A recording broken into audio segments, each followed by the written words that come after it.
عالمی عدالت انصاف نے غزہ کی صورتحال پر اہم فیصلہ سنا دیا۔ اسرائیل کو غزہ اور رفح میں فوجی آپریشن فوری طور پر روکنے کا حکم دے دیا۔ اسرائیلی مظالم کے خلاف عالمی عدالت انصاف میں جنوبی افریقہ نے درخواست دی تھی۔ پاکستان تحریک انصاف کے سینٹرل سیکریٹریٹ کی تالہ بندی پر پی ٹی آئی سراپا احتجاج۔ Opposition leader Omar Ayub, senator Shibli Faraz, علی محمد خان اور بیرسٹر گوہر کی میڈیا ٹاک، حکومت پر برس پڑے۔ وفاقی وزیر قانون اعظم نذیر تارڑ کہتے ہیں سی ڈی اے نے قانونی کارروائی کی اور وفاقی حکومت اور خیبر پختونخوا میں کشیدگی کم نہ ہو سکی۔ وفاقی بجٹ سے قبل خیبر پختونخوا حکومت نے صوبائی بجٹ پیش کر دیا۔ اداروں کی آپس میں لڑائی سے دونوں ادارے کمزور ہوتے ہیں۔ ان افراد سے ہوشیار رہیں جو ان اداروں کو آپس میں لڑوانا چاہتے ہیں۔ ہر جج کے دل میں وکیل کا بڑا احترام ہے، جس میں میں بھی شامل ہوں۔ ہم بالکل کسی بار کے ساتھ، کسی ادارے کے ساتھ، کسی حکومت کے ساتھ کوئی لڑائی نہیں چاہتے، لیکن یہ تالی دونوں ہاتھ سے بجے گی، ایک ہاتھ سے نہیں بجے گی۔ عدالتوں کا احترام نہیں ہوگا تو ہم سے بھی امید نہ رکھیں۔ آپس کی لڑائی سے ادارے کمزور ہوتے ہیں۔ ان افراد سے ہوشیار رہیں جو ان اداروں کو آپس میں لڑانا چاہتے ہیں۔ Chief justice Lahore high court Malik Shahzad Ahmad کا تقریب سے خطاب، کہتے حکومت سے لڑائی نہیں چاہتے مگر تالی دونوں ہاتھوں سے بجتی ہے۔ ہمیں حکومت یا کسی ادارے کی بی ٹیم نہیں بننا۔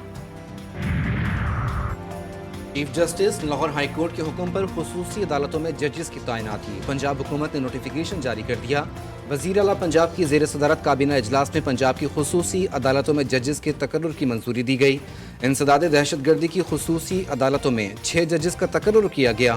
2 اینٹی کرپشن اور سروس ٹریبیونل اور کنزیومر کورٹ میں 1 جج تقرر کر دیا گیا۔ فی الحال تو عوام سے یہ اپیل ہے کہ لانتے بھیجیں ان کے اوپر جو اس کے ذمہ دار ہیں، صبح دوپہر شام 5 وقت، اور باقی انشاءاللہ اپنا حق ہم لینا جانتے ہیں۔ ہم نے ایک ٹائم لائن دی ہوئی ہے 15 دن کی، ان کے پاس ٹائم نہیں ہے بات کرنے کا۔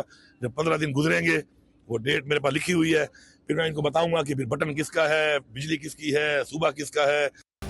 عوام کو بجلی کی لوڈ شیڈنگ کے ذمہ داروں پر لعنتیں بھیجنے کا مشورہ۔ علی امین گنڈا پور کہتے ہیں 15 دن کا وقت دیا ہے، پھر بتاؤں گا صوبہ کس کا ہے اور بٹن کس کے ہاتھ میں ہے۔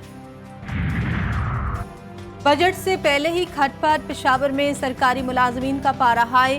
خیبر پختونخوا اسمبلی کے سامنے احتجاج، تنخواہوں میں 100% اضافے کا مطالبہ۔ کہتے ہیں پینشن اصلاحات کے نام پر ملازمین کا قتل عام بند کیا جائے۔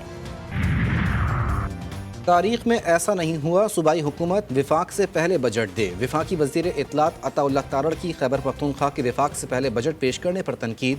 بولے یہ کے پی کے کو جانے والے 14% کا تخمینہ خود لگا لیں گے، شاید انہیں SIFC کی اسپیلنگ بھی نہیں آتی ہوگی۔ ان کی ریڈ لائن ایک شخصیت تھی، ہماری SIFC ہے۔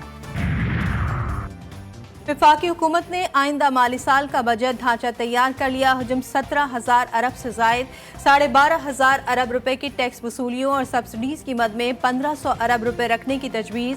صنعتی شعبے کے لیے بجلی اور گیس کے نرخ کم کرنے کے لیے 1,500 ارب کی سبسڈی کی سفارش۔ قرضوں اور سود کی مد میں 9,700 ارب اور توانائی کے شعبے کے لیے 900 ارب رکھے جائیں گے۔ بجٹ خسارہ 8,500 ارب روپے ہوگا۔ مہنگائی کی اوسط شرح کا ہدف 11.8% مقرر کرنے کا تخمینہ لگایا گیا۔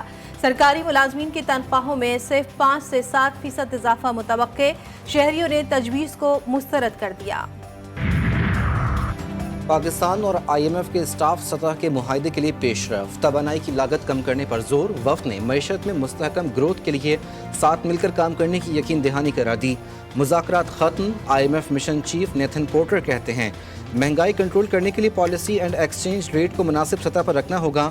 ایکسٹینڈڈ فنڈ فیسلٹی کے لیے IMF مشن کے ساتھ ورچوئل مذاکرات ہوں گے۔ پاکستان کے ساتھ IMF ایکسٹینڈڈ فیسلٹی پروگرام سے معیشت مستحکم ہوگی۔